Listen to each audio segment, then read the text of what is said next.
गरीब टूनी चिड़िया पेड़ की डाल पर रहा करती थी। उसका ना तो कोई घर था, ना ही कोई परिवार था। वो बिल्कुल अकेली थी। उसकी इस मजबूरी के कारण कोई पक्षी उसकी मदद नहीं करता था। इन दिनों बारिश का मौसम आने वाला था।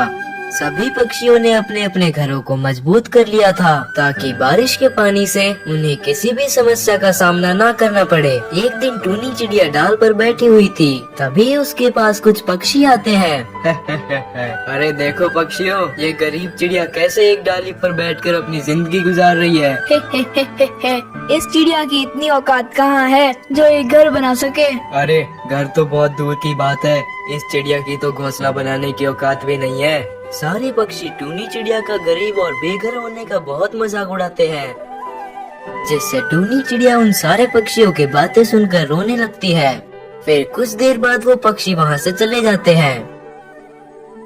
आखिर क्यों भगवान जी, मैं इतनी गरीब क्यों हूँ? क्यों मेरे पास अपना घर नहीं है, ना ही मेरे पास अपना परिवार है? क्यों मैं ही इस संसार में अकेली हूँ? सारे पक्षी मेरी गरीबी का मजाक उड़ाते हैं। बेचारी टूनी चिड़िया वहीं डाल पर बैठकर अपने भाग्य को कोसने लगती है और देखते ही देखते रात हो जाती है और फिर टूनी चिड़िया उदास होकर उसी डाल पर सो जाती है। तभी बहुत तेज आवाज के साथ बारिश आती है और जंगल की सारी डालियाँ टूट जाती है। टूनी चिड़िया जिस पेड़ की डाल पर बैठी थी वो डाल भी टूट जाती है और उसकी वजह से टूनी चिड़िया को बहुत चोट भी लगती है। और फिर सुबह हो जाती है। टूनी चिड़िया उसी पेड़ की डाल पर नीचे जख्मी पड़ी थी। जरा देखो इस गरीब चिड़िया को, कैसे फटका खाकर जमीन पर पड़ी हुई है। अरे कलमुही, इसलिए कहते हैं कि पक्षियों को अपना घर मजबूत बना लेना चाहिए बारिश से पहले। अरे मेरे पैर में चोट लगी है, कोई मेरी मदद करो, मुझे बहुत दर्द हो रहा है। अरे चल भाग, तुझे छूकर हमारे हाथ भी गंदे हो जाएंगे। सारे पक्षी टूनी का मजाक उड़ाकर टूनी को उसी हालत में छोड़कर वहाँ से चले जाते हैं। बेचारी सोनी चिड़िया बड़ी मुश्किलों से खड़ी होती है और वहाँ से उड़कर दूर एक बांस के खेत में पहुँच जाती है। सारे पक्षियों ने ठीक ही कहा था, मुझे एक पक्का घर बना लेना चाहिए, वरना बारिश में तो मेरी हालत खराब ही हो जाएगी। लेकिन मैं घर कैसे बनाऊं? मेरे पास तो पैसे भी नहीं है कि मैं एक घर बना सकूं। कुछ देर सोचने के बाद टूनी चिड़िया को अपने सामने रखी बांस की लकड़ियाँ दिखाई देती है। उसे एक आइडिया आता है।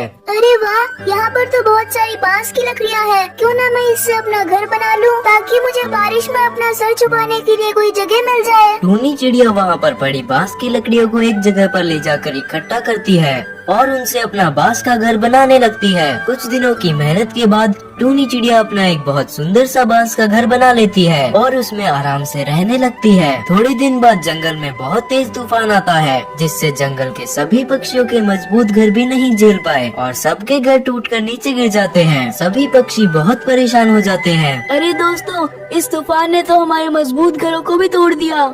अरे भाइयों, मैंने सुना है टूनी ने बहुत मजबूत बांस का घर बनाया है, चलो उसके पास चलते हैं, शायद वो कुछ मदद कर दे। फिर सारे पक्षी टूनी के घर पहुँचते हैं। अरे टोनी, तेरा बांस का घर तो बहुत मजबूत है। हम सबके घर तो तेज तूफान में गिर गए, लेकिन तेरे इस घर को तो कुछ भी नहीं हुआ। हाँ टूनी, हमने तुझे बहुत बुरा भला कहा, तेरी कभी मदद नहीं की। प्लीज हमें माफ कर दे, हम आज के बाद में तुझे उल्टा सीधा कुछ भी नहीं कहेंगे। तू प्लीज हमें अपने घर में रहने दे, हम पक्षी कहाँ जाएंगे।